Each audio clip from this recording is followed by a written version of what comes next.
Buenas noches.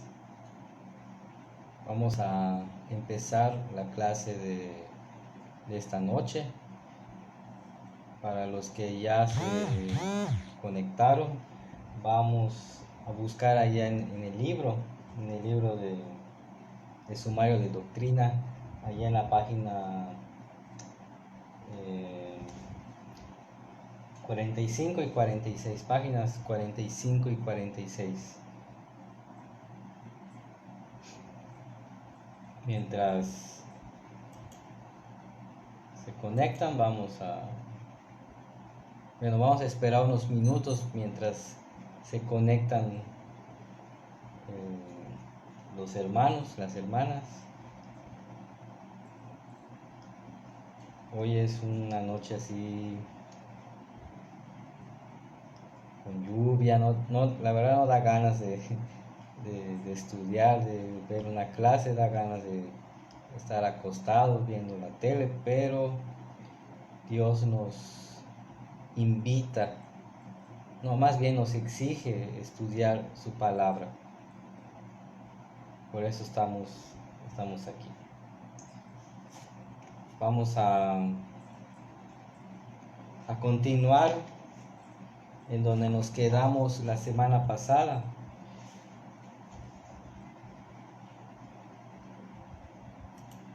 Vamos a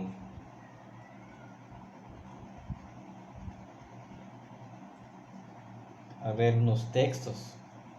La semana pasada estuvimos estudiando un poco acerca de la creación.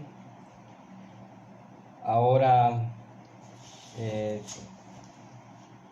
vamos a continuar estudiando un poco acerca de la creación de Dios. Es un tema muy amplio y después, si da tiempo, pues estudiamos un poco del siguiente capítulo, que es la providencia, también un tema muy interesante.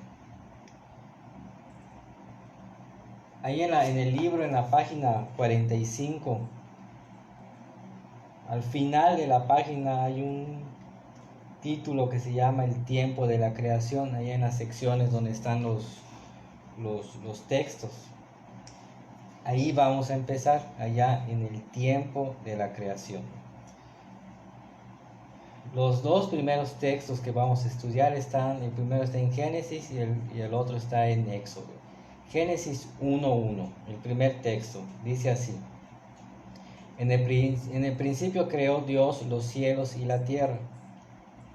En Éxodo 20:11 dice así: porque en 6 días hizo Jehová los cielos y la tierra, y el mar y todas las cosas que en ellos hay, y reposó en el séptimo día. Por tanto Jehová bendijo el sábado y lo santificó.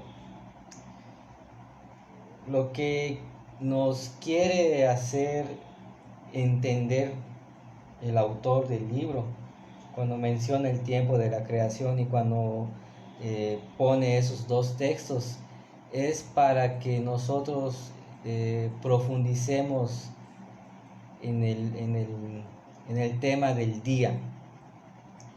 En Génesis vemos cómo dice: y fue el primer día y vio Dios que era bueno y lo santificó.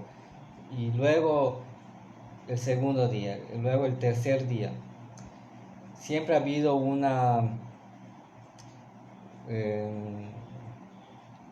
los teólogos, los expertos en la Biblia no se han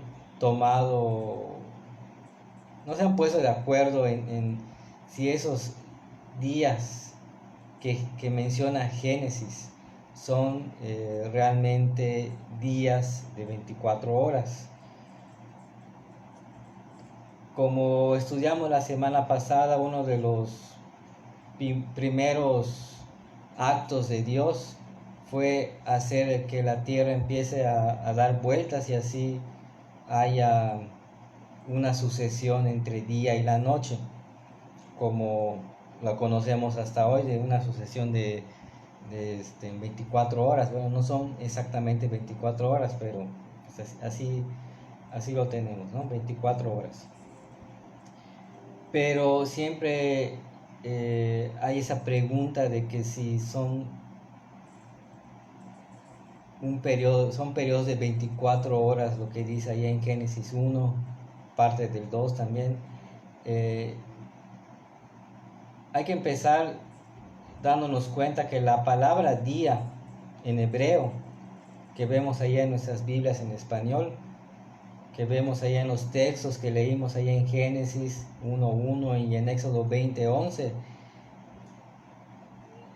esa palabra no se refiere exactamente a días de 24 horas,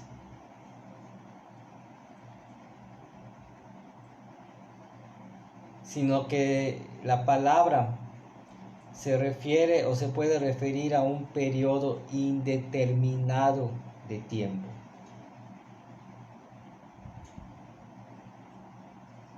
Desde ese punto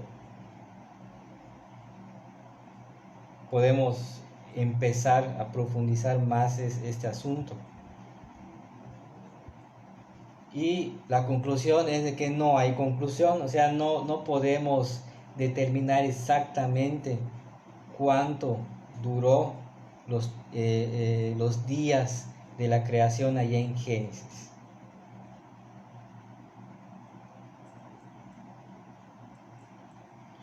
Pudo haber sido, sí, periodos de 24 horas, pero también pudo haber sido periodos mucho más largos o mucho más cortos. En algún tiempo hubo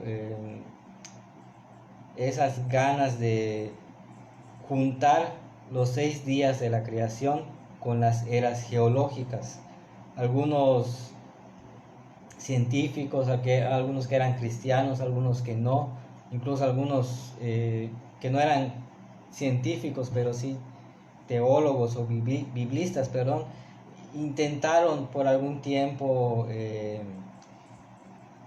pensar de que había una gran similitud entre las eras geológicas y los 6 días de la creación. No hay una similitud total. Si tú empiezas a hacer un estudio de eso, te vas a trabar en algún día y no va a encajar ya sea los días de la creación o los periodos de las eras geológicas, ¿no?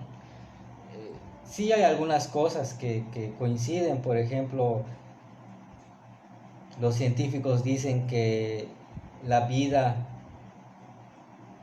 surgió del agua, y lo que vemos allá en los primeros días es que Dios separó las aguas de arriba con las de abajo, hizo los mares, y los primeros seres vivos que Dios creó fueron los seres vivos que están en el mar. Literalmente dice: produzca el agua seres. Es una similitud nada más, pero no se puede encajar perfectamente. La ciencia es algo humano que, por ser humano, tiende a fallar. Lo que nosotros debemos de pensar o concluir en este tema es de que la verdad no nos compete saber cuánto tiempo Dios utilizó para crear lo que creó en esos 6 días allá en Génesis 1. No nos compete. Tal vez sí nos sirva la información, pero realmente no sirve, porque nosotros lo que queremos creer o lo que debemos de creer es en un Dios creador. Y Dios como creador puede haber utilizado su poder para haber creado todo en esos 6 días, o pudo haber tardado más o pudo haber tardado menos. Nunca lo vamos a poder saber exactamente aquí, ¿no? Si a leer el libro y al darse cuenta que hoy tocaba eso y estás con la mentalidad de pensar, bueno, creo que aquí el maestro va a decir cuánto duró exactamente esos días, pues la respuesta es que no lo sé y nadie que sepa más o que sepa menos que yo te va a decir, yo te puedo decir cuántos días o cuánto tiempo duró exactamente.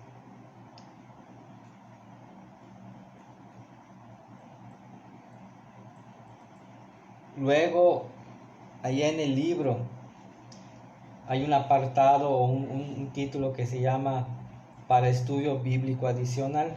Hay varias preguntas. Es muy bueno que ustedes en sus casas estudien todas esas preguntas. Yo solamente agarro algunas o una de esas secciones, de esa sección del estudio bíblico adicional para platicar un poco acá con ustedes. En esta ocasión escogí la primera que dice, ¿en qué sentido se usa la palabra crear? Y en el libro hay varios textos, pero yo escogí dos textos. Los dos están en los Salmos. El Salmo 51:10, que dice así, crea en mí, Dios, un corazón limpio y renueva un espíritu recto dentro de mí. El otro salmo que es el 104:30 dice, envías tu espíritu, son creados y renuevas la faz de la tierra.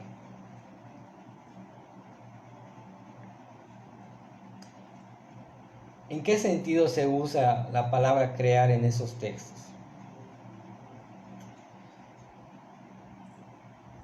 Vamos a estudiarlo. En el Salmo 51, cuando el salmista dice, crea en mí, Dios, un corazón limpio. En primer lugar, está reconociendo a Dios como un Dios creador. No hay duda en eso.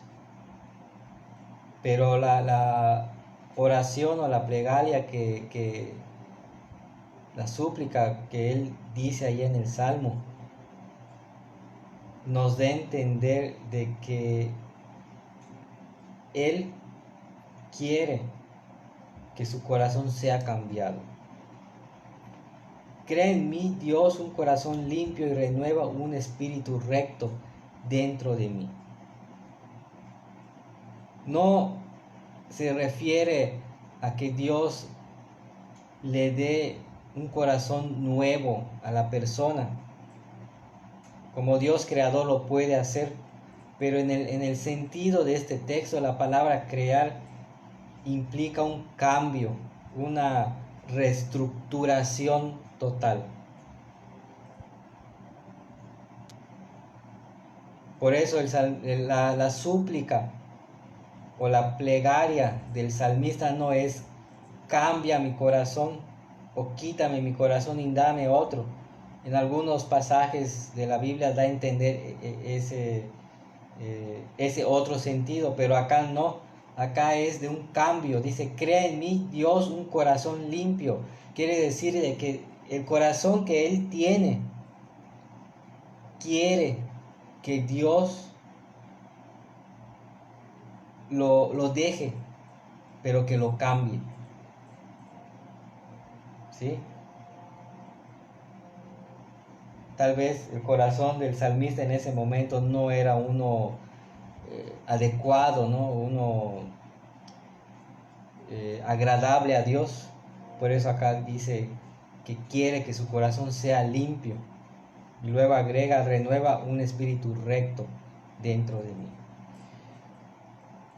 También implica que el Dios creador no solamente usa su poder para crear todo, sino también a veces usa su poder para cambiar algunas cosas. en este caso, el corazón de la persona. Y en nuestro caso, nuestro corazón. Y aquí hay una aplicación que sin querer ha surgido, ¿no? ¿Cómo están nuestros corazones ahora? No voy a meter cosas así de sermones porque, bueno, ya todos los domingos me ven allá predicando. No voy a predicar ahorita, es clase, ¿no? Pero es una pequeña reflexión acerca de este salmo. ¿Cómo está nuestro corazón? ¿Cómo está tu corazón? ¿Cómo está mi corazón? ¿Estás dispuesto a dejar, o estamos dispuestos a dejar que Dios conserve nuestro corazón, pero lo cambie para convertirlo en un corazón limpio, para convertirlo en un corazón renovado? Muchas veces estamos en situaciones difíciles y en esos momentos son adecuados para pedirle a Dios que cambie nuestro corazón. Hay que tener fe, hay que recordar que el mismo poder que Dios usó para crear todo el universo puede usarlo para cambiar nuestros corazones si están mal. Y también para pedirle que cambie el corazón de las personas que nosotros nos hemos dado cuenta que están mal. Vemos mucho y hablamos mucho acerca de la espiritualidad ferviente. Y está muy de la mano con este tema, porque ahora que no nos reunimos, nos damos cuenta, yo más bien me doy cuenta, yo creo que también ustedes, ya veo una forma de medir la espiritualidad, viendo cuántas personas están viendo la clase, o cuántas personas están viendo la predicación o el culto de los domingos. Sé y estoy consciente de que hay muchos que, pudiendo estar en estas actividades, no quieren. Y son esos hermanos y esas hermanas que yo no sé quiénes son, tal vez ustedes sí, o incluso en sus propias casas, no todos escuchan la clase, pero también debemos de orar por ellos y pedirle a Dios que Él cambie el corazón de esas personas. Pero bueno, ese es el sentido de crear acá en el Salmo 51:10. En el Salmo 104:30, pues prácticamente dice lo mismo, ¿no? Envías tu espíritu, son creados y renuevas la faz de la tierra.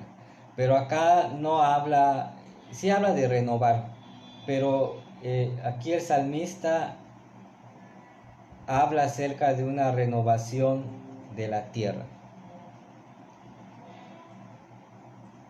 Dios cambia el corazón de las personas, pero también Dios cambia ciertas cosas de su creación. Por eso dice el salmista, y renuevas la faz de la tierra. En esos dos temas o conceptos, aparte de lo que hemos platicado, también vemos a un Dios que actúa, un Dios que no se está sentado y nada más está viendo cómo se mueve toda su creación, sino que vemos a un Dios que se mueve, que actúa. En el caso de nosotros cambia nuestro corazón, en el caso del universo renueva la faz de la tierra, o sea, cambia la faz de la tierra, cuida la tierra y todo el universo. Hay una teoría que se llama la teoría del dios relojero. ¿No? Yo tengo mi reloj, pero estos son de batería, pero hay relojes de cuerda o de cuarzo que lo abres y son un montón de piececitas y todo, ¿no? Tienes que usar desarmadores más chiquititos. Yo para reparar computadoras tengo desarmadores chicos, pero para reparar relojes son muchísimo más chicos. Entonces el relojero lo que hace, bueno, antes cuando no se hacía así en serie, uno por uno hacía, ponía las piezas y luego lo vendía, ¿no? El relojero ya no le interesaba saber qué le iba a pasar al reloj porque ya tenía otro dueño, ni siquiera lo veía. Bueno, si se echaba a perder, pues la persona lo llevaba a ese relojero o a otro relojero. Pero la teoría del dios relojero es de que imagínate, vamos a imaginarnos un dios que nos crea, como el relojero que crea relojes, nos da cuerda y nos deja así haciendo lo que uno crea correcto o incorrecto, ¿no? Hay de todo. Pero no es así. Aquí vemos un Dios que actúa, un Dios que se mueve, un Dios que está al pendiente de la creación, que no solamente creó todo el universo, todo lo que vemos y todo lo que no vemos en 6 días y luego descansó, sino que está al pendiente de nosotros y está al pendiente de toda la creación. Entonces, al estudiar estos dos textos, el sentido de la palabra crear se amplía y no solamente nos damos cuenta de que se usa solamente para hacer cosas, para que Dios haga cosas, sino que es un término, una palabra muchísimo más amplia, ¿no? Que implica más cosas.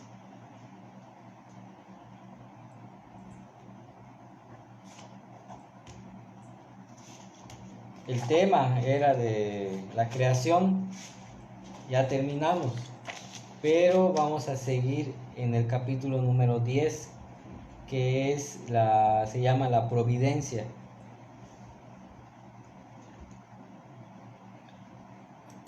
Antes de seguir voy a ver si hay alguna duda o comentario acerca de los temas que estudiamos en estos 20 minutos, 21 minutos, la primera parte de la clase.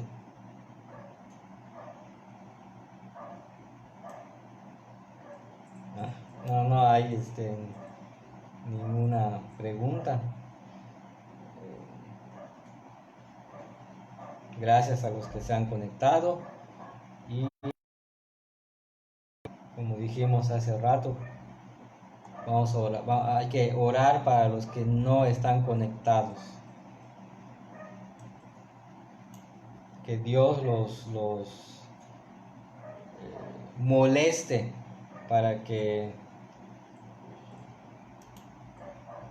no estén tranquilos con lo que están haciendo ahora.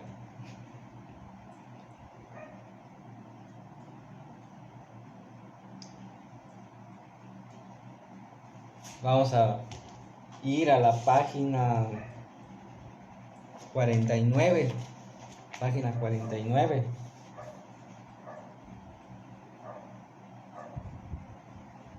La providencia de Dios, la doctrina de la providencia de Dios está muy ligada y tiene mucho que ver con lo anterior, con la creación, porque en la creación vemos a un Dios que hace, que crea, y en la providencia, en la doctrina de la providencia, vemos a un Dios que provee de lo necesario a toda la creación. ¿sí? Vamos a ver allá en el apartado que dice la conservación divina.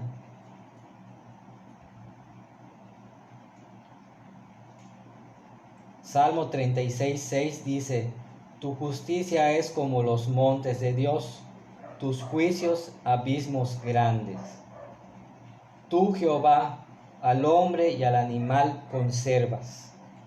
Nehemías 9:6 dice: Tú solo eres Jehová, tú hiciste los cielos y los cielos de los cielos con todo su ejército, la tierra y todo lo que está en ella, los mares y todo lo que hay en ellos.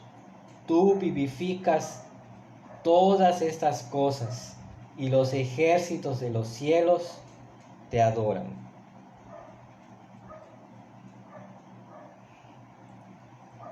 La providencia divina, como les dije hace rato, nos enseña de que Dios conserva esa creación.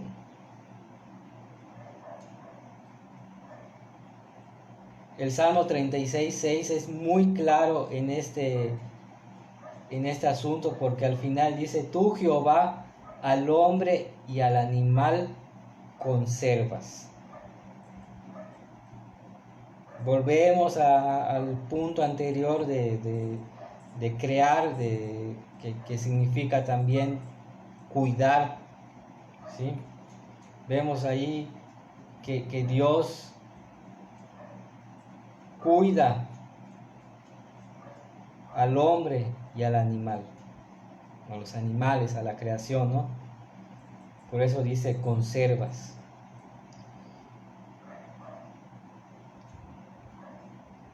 Y el Nehemías 9:6 lo amplía más. Acá el profeta primero habla acerca del Dios creador, porque dice: Tú eres Jehová, tú hiciste los cielos, tú hiciste la tierra, y un montón de cosas, ¿no? Pero al final dice: y tú vivificas todas estas cosas. Tú vivificas quiere decir que tú los conservas, tú les das la vida, pero no solamente les das la vida, sino que tú como Dios, o sea, Él como Dios, perdón, le da protección a toda esa creación, ¿sí? Y bueno, luego dice que los ejércitos de los cielos te adoran, ¿no? Habla de la adoración, pero acá lo importante o el punto principal es eso de la conservación divina. Y también acá hay algo que tiene mucho que ver con nuestra vida cristiana. Hay que recordar que todos estos conceptos teológicos y doctrinales, todos son fácilmente, aplicados a nuestra vida cristiana. ¿Cómo podemos aplicar la conservación divina, la doctrina de la providencia a nuestra vida? Fácil, recordando de que Dios nos va a proveer de todo. Pero como siempre digo, hermanos, no me voy a cansar de decirlo, Dios da lo que necesitamos nada más.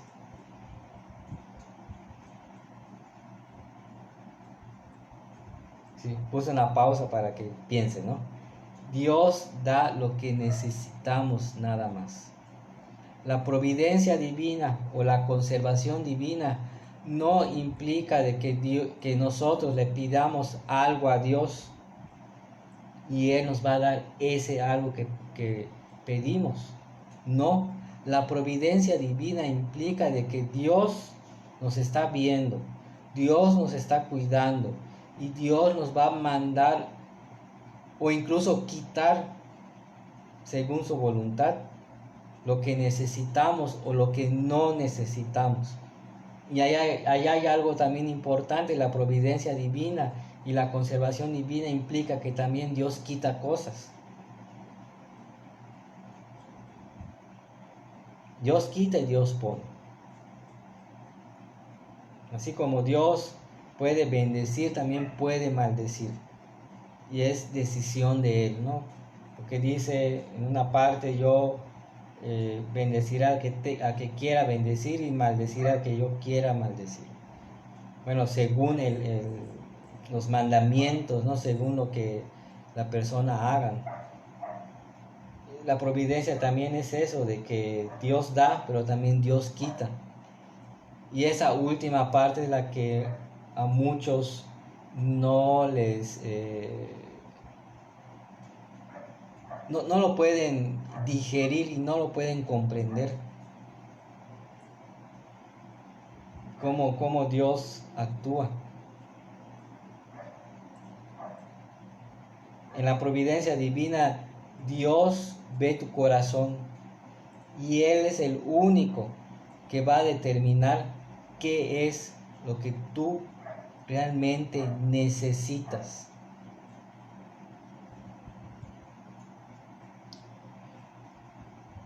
¿Sí?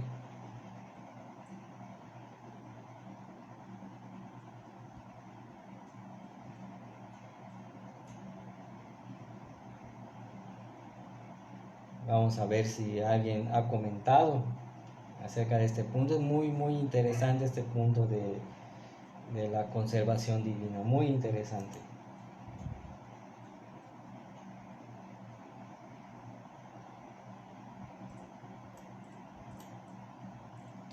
Bueno, hasta ahora nadie ha comentado nada. Quiere decir que, bueno, con respecto a la clase, no han comentado saludos y otras cosas. Pero de la clase no han comentado. Quiere decir que vamos bien, ¿no?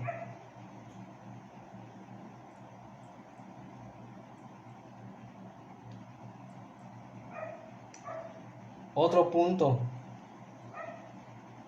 que tal vez nunca han leído o visto este concepto, ¿no? de, de teología, la concurrencia divina, o la concurrencia, así nada más, en la página 49.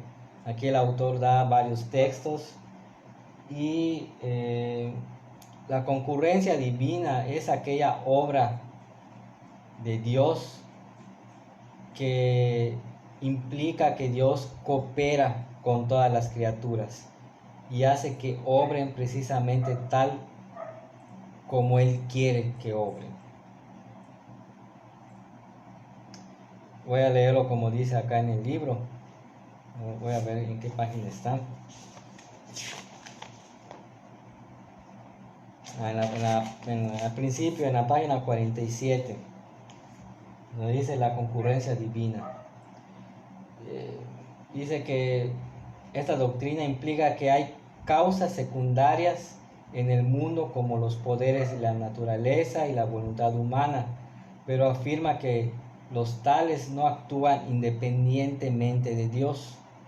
Dios obra en cada acto de sus criaturas, no solamente en sus actos buenos, sino también en los malos.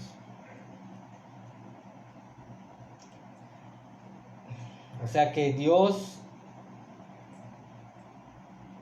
está actuando todos los días con nosotros y coopera, como dice acá el autor. Vamos a ver unos textos. Deuteronomio 8:18 dice: sino acuérdate de Jehová tu Dios, porque Él es quien te da el poder para adquirir las riquezas, a fin de confirmar el pacto que juró a tus padres, como lo hace hoy. Amós 3:6 dice: se tocará la trompeta en la ciudad y no se alborotará el pueblo. ¿Habrá algún mal en la ciudad que Jehová no haya enviado? La concurrencia divina o la acción de Dios en nuestras vidas está muy de la mano con la soberanía de Dios, ya que todo lo que pasa, bueno o malo, cae dentro de lo mismo, de la soberanía divina. Por eso en estos dos textos, tanto en Deuteronomio como en Amós, leemos cómo Dios da poder y riquezas allí en Deuteronomio. Y también algunas veces manda calamidades en Amós 3:6. Es un tema un poco controversial. Una vez escuché a un anciano gobernante decir en una reunión congregacional, pasó algo malo allá en la iglesia y él dijo así, eso malo, yo soy de los que piensan, dijo, que las cosas malas que pasan aquí en la iglesia no están dentro de la soberanía de Dios, no fue voluntad de Dios que pasara eso. Como dice allá Proverbios, hay que ser sabios, a veces hablar, a veces no hablar, aunque puedas hablar y tengas la solución, pero para no crear conflictos a veces uno hay que quedarse callado. Iba a decir afortunadamente, pero bueno, no sé, para bien o para mal ya no estoy en esa iglesia y ese hermano pues no sé si sigue yendo, hace como un año que no me asomo por allá, pero a veces tenemos ese concepto, pero allá en esos dos textos, perdón, están muy claros, porque ahí vemos cómo Dios obra tanto en acciones buenas como en acciones malas, y a veces creemos y pensamos de que las cosas malas no son obras de Dios, pero sí son obras de Dios, porque muchas veces esas cosas malas que nos pasan son consecuencias de las malas acciones que hemos tomado o que han tomado otros que están a nuestro alrededor o que ha tomado la iglesia donde estamos, si hablamos de forma general. Me gusta mucho cómo termina ya el texto de Amós 3:6, porque dice, ¿habrá algún mal en la ciudad que Jehová no haya enviado? Allá da por entender que Dios también manda cosas malas. Pero vamos a ver el contexto de allá de Amós. Sospecho algo, ¿no? ¿Cuál es el contexto? Vamos a buscar Amós. Amós es uno de los libros más difíciles de buscar porque está muy chiquitito. Amós 3:6. Sí. El contexto. Cuando dice acá el profeta, ¿habrá algún mal en la ciudad que Jehová no haya enviado? Está hablando acerca del castigo que Dios estaba mandando a su pueblo en ese momento. Y también está hablando, como les dije hace rato, de que incluso esas cosas malas Dios permite que pasen, y Dios es el autor de esos actos. Todo el capítulo 3 de Amós es una denuncia y una amenaza sobre Israel. El profeta, que Dios le da las palabras, le dice al pueblo todas esas cosas malas que ha hecho, todas esas cosas malas que está haciendo y todas esas cosas malas que hará, que eso ha hecho que hay calamidades y sufrimientos en la ciudad, que creo que habla de Jerusalén, y en todo el país, ¿no? Esas son las causas secundarias que pasan a nuestro alrededor. Entonces este tema es la concurrencia, que Dios concurre o que Dios actúa en todas las acciones de nuestra vida, en todas las cosas buenas, las cosas malas.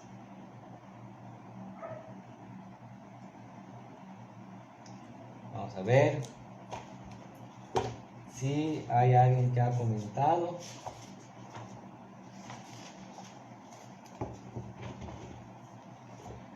Vamos a checar los comentarios.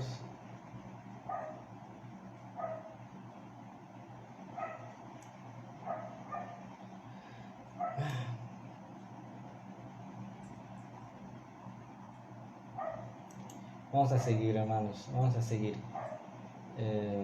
Solo comentarios acerca de la clase, pero no hay alguna pregunta. El hermano Alan pues reafirma eso que platicamos hace rato, que Dios conoce nuestras necesidades. La hermana Conchi dice que tiene ganas de estudiar y comer pizza. Creo que con este clima sí da ganas de comer una pizza, pero no hablemos de comida porque no es el momento. Dentro de la providencia divina también está el punto acerca del gobierno.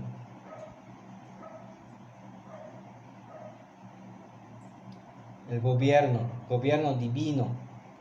Dice allá en el Salmo 103, 19, Jehová estableció en los cielos su trono y su reino domina sobre todos.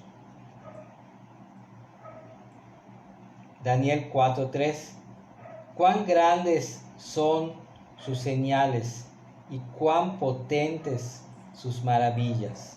Su reino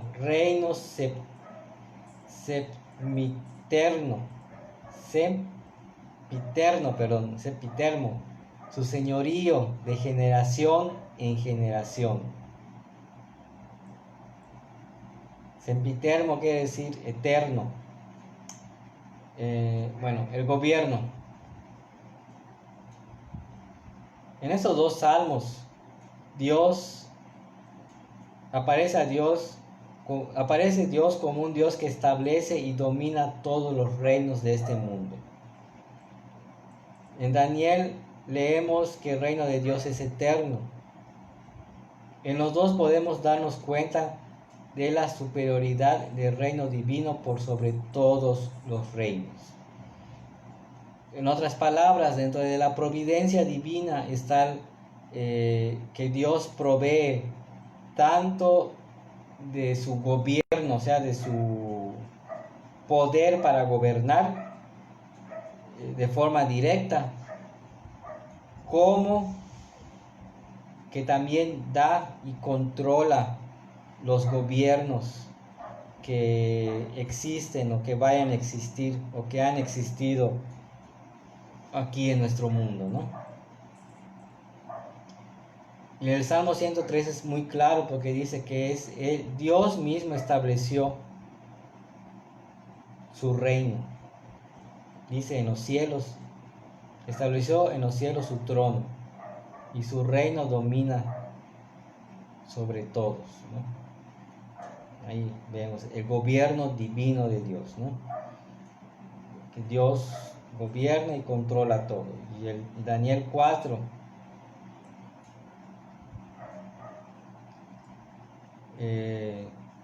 nos da a entender que Dios es, como dice acá, su reino es eterno. Pero también implica que textos antes, textos después allá de Daniel 4, vemos en el contexto allá de Daniel 4, vemos que Dios también controlaba el gobierno de Babilonia. Y vemos como el ejemplo de Daniel, de cómo él respetaba ese gobierno cuando él tenía que respetarlo. Y cuando no, pues iba en contra de la ley. Aquí también es un tema que se desprende de eso, ¿no? Vamos a organizarlo, ¿no?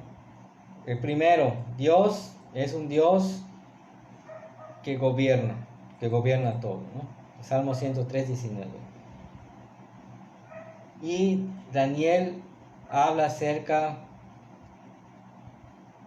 de la superioridad del reino de Dios en comparación del reino de humano.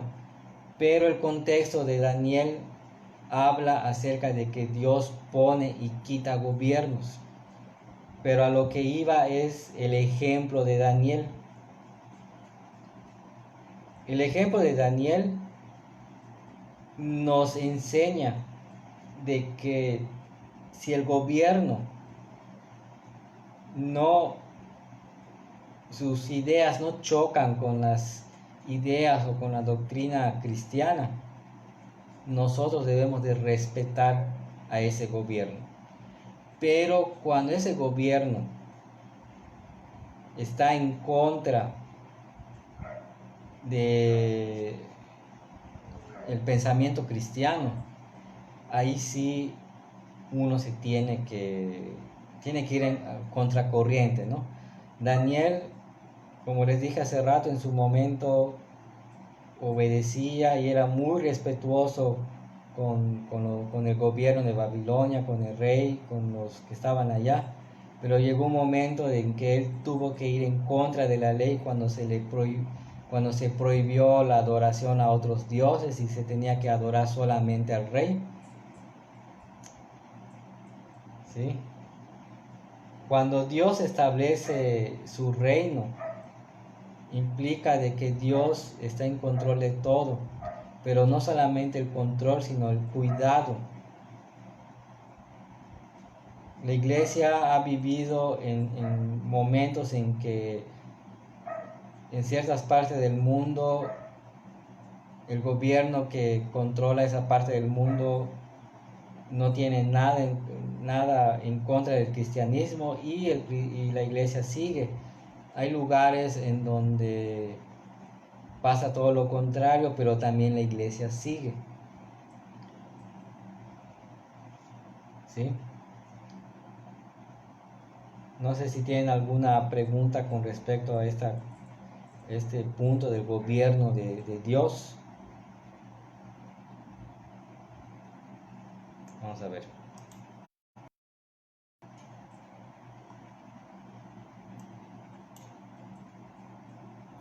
No, nada.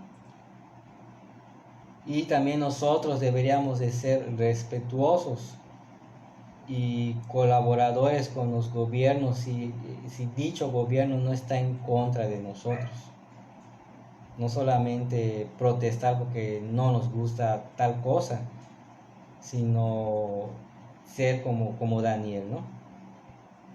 Que si hay protesta de parte del pueblo cristiano, tiene que haber una evidencia bíblica para hacer eso, y no solamente porque no me gusta tal gobernante o porque tal cosa, ¿no?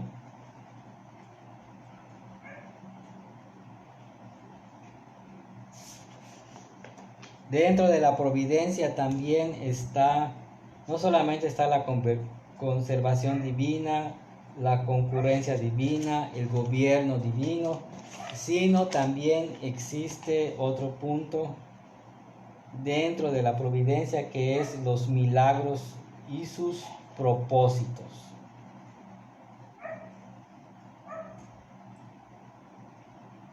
¿Qué es la providencia? Que Dios provee todo lo que necesitamos.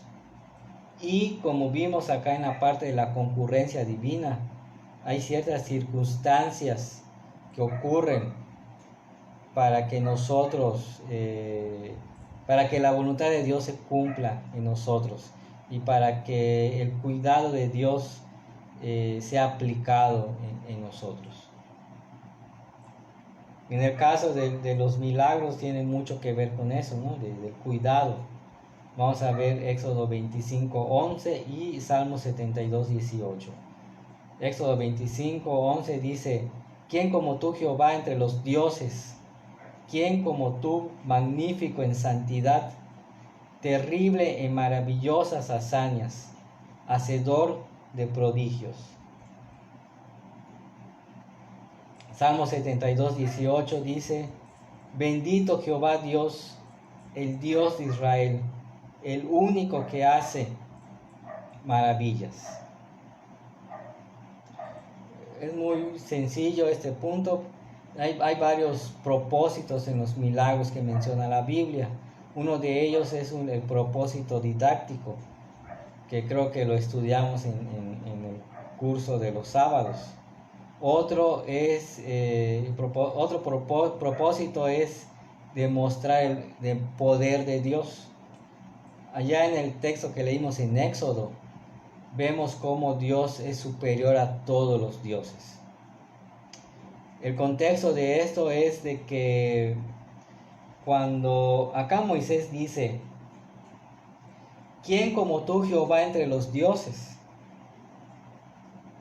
Está recordando todo lo que Dios hizo en las 10 plagas.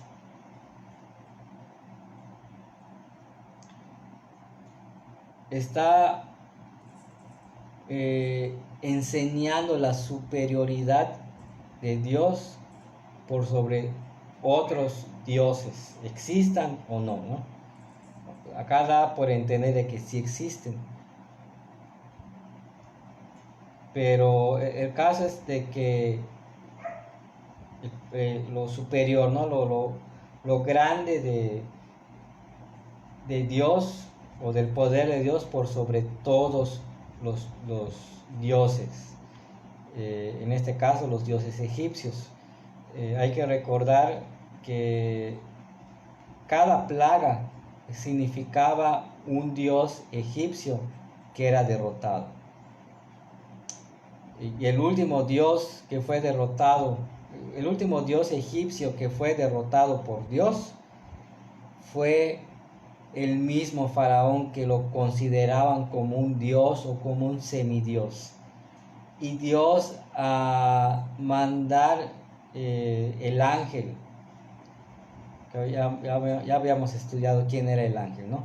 Pero cuando Dios manda el ángel a exterminar a todos los primogénitos, ahí Dios se muestra la superioridad de su poder en comparación al poder del faraón. Supuestamente el faraón era una persona como un dios, pero al morirse su hijo y al no poder él hacer nada, ni los brujos, ni los hechiceros, ni los sacerdotes que estaban alrededor de él no pudieron hacer nada.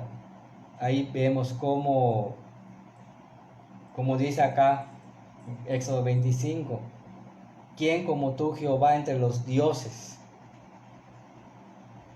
¿Sí?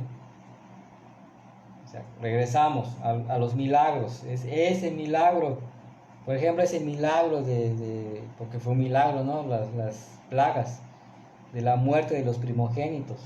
Ahí se ve la superioridad de Dios.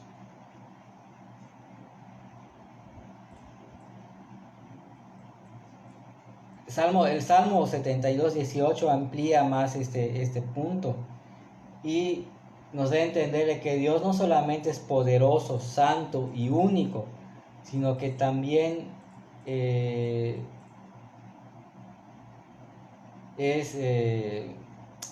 ¿cómo les explico?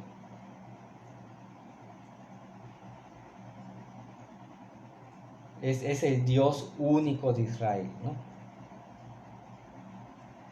Tanto el Salmo como la cita del Salmo como la cita de Éxodo, eso nos da a entender, ¿no? Dios es un Dios único, un Dios santo y un Dios poderoso, ¿no? Y todos esos atributos se muestran en los milagros. Y también esos atributos se muestran en los milagros que Jesús y los apóstoles hicieron allá en el Nuevo Testamento, ¿no?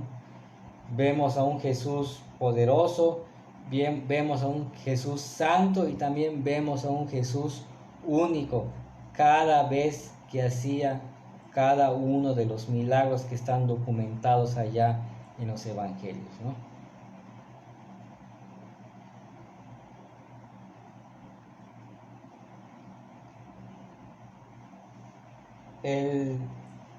La lección de la providencia termina en la parte esa que dice para estudio bíblico adicional,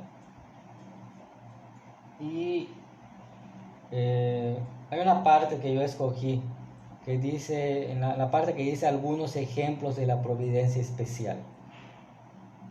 Dentro de la providencia divina hay un apartado que se llama la providencia especial. Son ejemplos de cómo Dios usa cosas extraordinarias para ayudar a ciertas personas. Son dos textos muy conocidos, pero ahora aquí en los últimos minutos de la clase vamos a estudiarlo, ¿no? Primera de Reyes 17:6.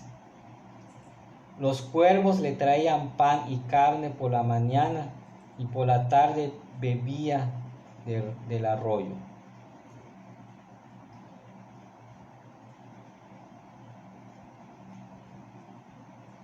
Elías en algún momento de su vida, en algún momento de su trabajo como profeta, fue perseguido por un rey. Entonces el escritor allá de Primera de Reyes 17, bueno, creo que desde el 16 habla acerca, ¿no?, de Elías, 16, 17, 18.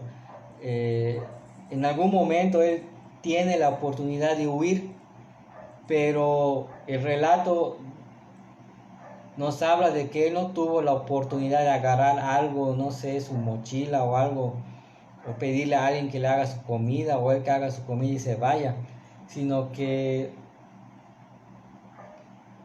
fue rápido. Él tuvo que huir lejos de donde pudiera buscarlo el rey, y llegó en un lugar,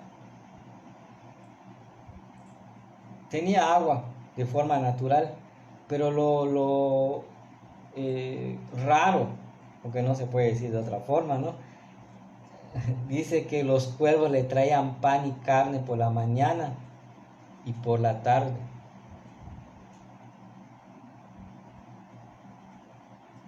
¿De dónde sacaban los cuervos el pan y la carne? Es una pregunta que nunca vamos a tener respuesta.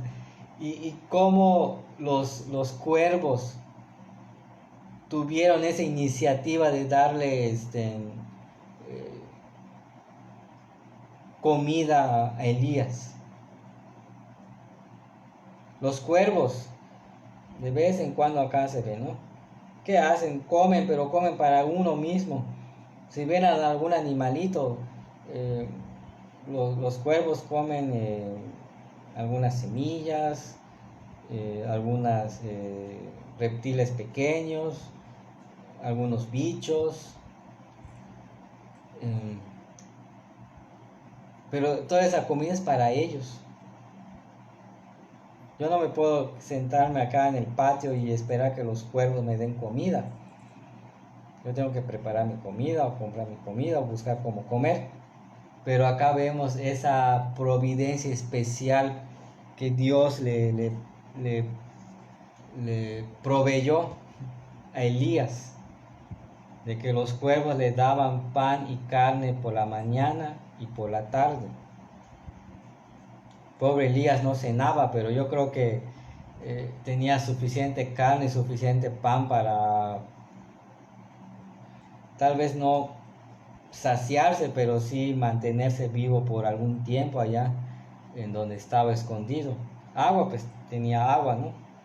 Pero incluso el agua es parte de esa providencia especial, porque cuando se le dio la instrucción de huir, la instrucción fue de que vaya a cierto lugar. y en ese cierto lugar había un arroyo. Mateo 14, 20. Comieron todos y se saciaron y recogieron lo que sobró de los pedazos, 12 cestas llenas. Es la última parte o el último versículo del pasaje que habla Mateo acerca del milagro de la multiplicación de los panes y de los peces, de ese niño que fue el único que se le ocurrió llevar comida allá cuando Jesús predicaba. Y Jesús usó eso para multiplicar el pan y los peces para que los demás pudieran comer. Todo eso nos enseña que a veces la providencia de Dios se manifiesta de formas fuera de lo normal o fuera de lo común. Recordemos, hermanos, de que los milagros aún existen, las cosas, Dios se puede manifestar de una forma sobrenatural a nosotros. No nos asustemos, no seamos incrédulos cuando escuchamos testimonios de hermanos y hermanas que les pasa situaciones así. Tal vez no lleguen cuervos y te den comida, pero otro tipo de milagros, ¿no? Dios es tan sabio que puede utilizar cualquier cosa para que esa providencia o ese proveer de Él hacia nosotros no quede pausada, sino que sea algo continuo, ¿sí? Muy interesantes esos textos, pero pues ya terminamos, hermanos. Les agradezco realmente hoy sí de corazón que a todos los que se conectan, ¿no? A veces uno piensa del otro lado de la pantalla, algunos tal vez pensarán de que uno nada más se siente y empieza a hablar nada más a lo loco, pero hay una preparación. Por eso me alegra cuando se conectan, pero también me da mucha tristeza los hermanos que no se quieren conectar, porque pues es así, no se quieren, ¿no? Algunos no pueden, pero yo creo que algunos, aunque quieran, aunque puedan, más bien no quieren hacerlo por flojera, por desidia, no lo sé. Hay que orar por ellos, hermanos, hay que orar por los que no se conectan y también por los que sí se conectan. Ya cuando tengamos la oportunidad de congregarnos, pues ya creo que allá los voy a regañar a los que no se conectaron, pero mientras regañar con amor, ¿no? No crean que voy a estar molesto, pero mientras hay que orar por todo esto, ¿no? ¿Sí? Nos vemos mañana a las 6. Vamos a estrenar un curso de hermenéutica. Vamos a utilizar mucho la Biblia, mucho apuntar, muchos ejercicios. Vamos a buscar la forma de cómo me van a mandar o van a mostrar los ejercicios, ¿no? que vayan a hacer, ¿no? Pero es un hermenéutica, les va a gustar porque van a literalmente sumergirse en la Biblia y van a conocer cosas que tal vez nunca habían conocido, ¿sí? Pues buenas noches, hermanos, y nos vemos mañana.